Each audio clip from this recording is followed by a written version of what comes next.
Hello guys! From this to this. Wow! Opo, nag-DIY nga ako ngayon ng aming lababo.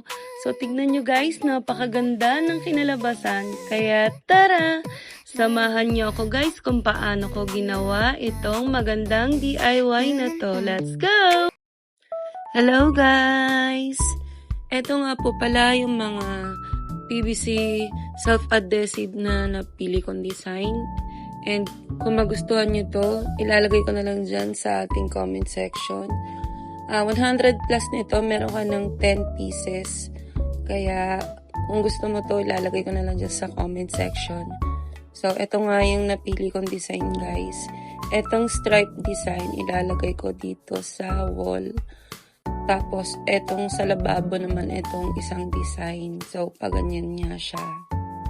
Ayan, sinusukat-sukat ko na siya. At sana maganda yung kalabasan niya. So, tara. Samahan niyo na akong i-DIY ito. And, order na lang sa link. So, ayun nga, nakaligo na kami sa mga oras na yan. At aalis sila daddy dyan.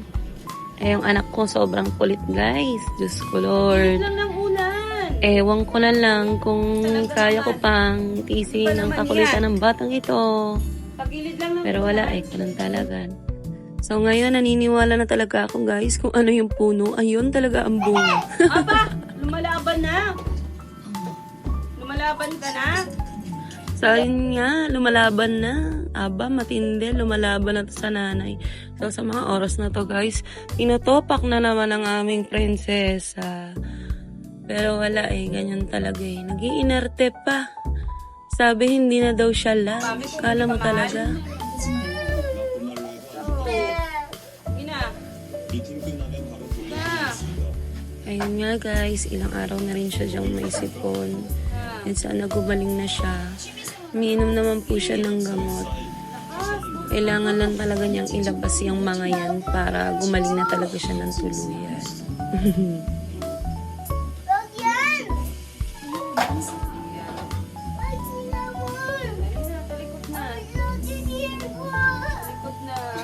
Talikod na. Nagdadrama ka pa.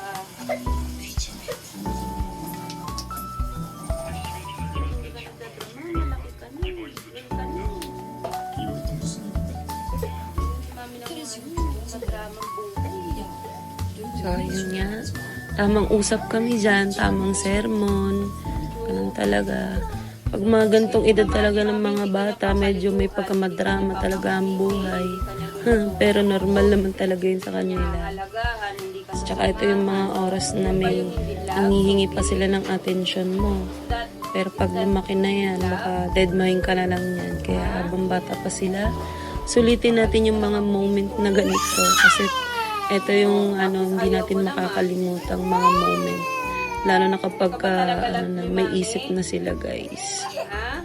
Is it true? Oh, umiyak.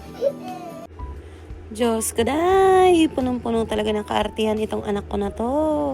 Pero pasalamat ka na lang at mahal ka ng nanay mo. Pero kung hindi, baka kinutong ko to, nga kita dyan. So, eto na nga guys, sa mga oras na to, inaayusan ko na sila ng buhok. Ay, siya pala, ng buhok. Kasi, aalis sila guys, pupunta sila dun sa family side ko. And, sinabi ko talaga na umalis sila kasi ayoko talaga guys na gantong maglilinis ako, tapos magaganto, magdi-DIY. Tapos andito sila, ang gugulo nila guys. Hindi ko talaga magagawa ang aking gagawin. So, sabi ko sa kanila, umalis muna sila para pagbalik nila maayos na. And ayan nga, sa mga oras na yan, inaayusan ko na itong mahal kong anak. Inaayusan ko na siya ng buhok. Kasi sobrang haba na ng buhok niya guys. Sabi ko nga, pagupitan na Kaso ayaw pa rin Ayaw niya. Gusto niya daw yung look like Rumi. Ay nako. Kayo na lang bahalang umitindi. So eto nga, sa mga oras na to, malapit na siyang matapos ayusan. At para matapos na yan, kailangan ko ng onting seremonya. So, eto na nga guys, malapit na akong matapos. Eto naman si daddy, palakad-lakad, nakaubad pa, kala mo naman sexy. Achos, kala mo talaga sexy, oh my god. At dito naman, sobrang ingay ng aso namin guys. Pagpasensyahan nyo na talaga guys yung aso namin guys. Sadyang maingay lang talaga yan siya guys. Tingin nga. Lagi talaga yan siyang maingay. Kaya pasensya na kayo sa background music niya. Ganyan yan siya. Kahit nakakain na, maingay talaga yan siya. So dito voice over na lang tayo kasi sobrang ingay niya talaga guys. And ang sakit-sakit sa tenga ng boses ng aso namin. So ayun na nga guys. Naka-ready na sila dyan at malapit na silang umalis. At ayan, nire-ready na nila. Gugora na yan sila doon kanila ate. At sa mga oras na yan, inaantay ko na lang talaga silang makaalis guys. Opo, para makapagsimula na rin ako dito sa aking mga gagawin dito sa bahay. Tapos na. So ayun na, papaalam na nga sila. Hindi ikaw talaga ano mo? Dito lang ako sa bahay. Paano mo na helmet? Huwag mo na ilagay yan dyan, tapon mo na yan. Yung jowa ko may pakis pa. Hala hindi. So, ayun nga, ganyan nga yun sila guys. Pagkaalis na, lala na yan si daddy sa tuwing papasok yun sa work. Hindi yan naalis ng walang kiss sa aming dalawa ni Sophie. Araw-araw talaga yan. So, ayun na, tamang saklay na ka ng buko dyan. And, aalis na nga sila dyan guys. Bye-bye. Helmet anak. Alam mo yung ikot mo, nakabilang mo lang. Wag na? Wag na tayo? Paano pag umulan? Paano ka makakauwi? Huwag ka na umuwi. Diyos ko, ang gugulo talaga na itong dalawang to. And ayun na nga guys, paalis na sila dyan. Yes, kanina pa talaga. Kanina pa. Kanina pa sila alis na. Sige na nga, umalis na kasi kayo para makapag-ready na ako. So, eto na nga guys. Eto na yung lababo ko. No, naalis ko na yung ibang mga gamit. And eto, hindi pa ako tapos maglipat ng mga gamit. Pero konti na lang yan guys. And then after nyan, magsisimula na akong maglinis nyan. Kailangan ko munang alisin tong mga nakasabit dito para malinis ko rin yan dyan siya guys. Kasi tatanggalin ko yan lahat. Tingnan nyo naman yung kitchen ko guys. Oh, 3 years din yan tinagal niyan guys. Kaya sulit na rin. Napagsilbihan niya na rin ako ng matagal guys. Tingnan nyo naman sobrang dumi oh, kadiri na tignan. And gusto ko talagang palitan na to guys. Bago man lang pumasok yung bagong taon. Gusto ko maganda man lang tignan tong lababo ko. Kasi kotang-kota na to sa akin guys eh. Oo. 3 years na to guys. 3 years ko na yan. Simula nung kinabit ko yan. So ayun nga. Iniisa-isang tanggalin ko na yan. And lalo na dito sa may bandang lababo guys. Tignan nyo naman. Sobrang kadiri niya tignan. And meron siyang amoy guys. Mabaho. Kaya kailangan ko na talagang linisin to guys. Kotang-kota na to sa akin. E nakagandahan lang nito guys. Pagka ganitong mga PVC self-adhesive yung gamit mo. Siya, matibay siya guys. Yes. Tignan nyo naman oh. Di naman yan tatagal sa akin ng 3 years guys eh. Napakatibay niyan. And gamit na gamit ko talaga. At saka sobrang madikit niyan guys. Tignan na naman. Hirap na hirap akong tanggalin yan. Opo, sobrang hirap tanggalin yan. Para ako nakikipagdigmaan dyan. Kasi dikit na dikit talaga siya, guys. And eto talaga yung kulay ng lababo namin, guys. Kulay light pink siya, guys. Kaso nga lang medyo ang dirty niya tignan. And syempre, gusto ko naman maging presentable naman tignan yung lababo ko, guys. Oo, diba? Lagi ko naman sinasabi sa inyo. Gusto ko laging malinis yung lababo ko. Kaya so, ayun nga, sinisimulan ko naman tanggalin itong nasa wall, guys. Ito talaga sobrang madikit nito, guys. Oo, sobrang dikit niya talaga, oh. At ang hirap niyan tanggalin. Kailangan ko pa siyang isprayan ng alcohol para matanggal yung, niya, yung adhesive niya, guys. Sobrang dikit, grabe. Tignan mo naman yan, oh. Banat na banat ako dyan, oh. Talagang ginagamitan ko talaga ng lakas, eh. Para lang matanggal talaga siya agad. O, tingnan nyo naman kung gaano kadikit yan. O, pero pag natanggal na yan, tingnan nyo guys. Papakita ko sa inyo mamaya. Pag natanggal na yan lahat. O, diba? Ayan, diligpitin ko na yan kasi ang baho talaga niyan guys. Grabe. Sobrang baho. And kailangan na talaga siyang linisin. Hindi na kaaya-aya yung amoy niya. So, eto na siya guys nung natanggal na. Tingnan nyo naman yan guys. So, sobrang kadiri. Ang nangingitim na ewan na parang nilulumot na ewan. Tsaka ang baho. Sobrang baho. Tapos tignan yung itim-itim na. Pero lilinisin ko yan guys. Babrushing ko yan. So dito nga nagsisimula na ako maglinis guys. And nilalagyan ko na siya dyan ng Joy. Joy pinanilinis ko dyan guys. Para tanggal yung mga stain dyan. Yung mga stain ng mga oily. Ayan. Tsaka malinis tignan. Tsaka mabula. Ayan. Tingnan nyo guys. Sa gilid pa lang yung binabrush ko niyan na. Tapos, eto.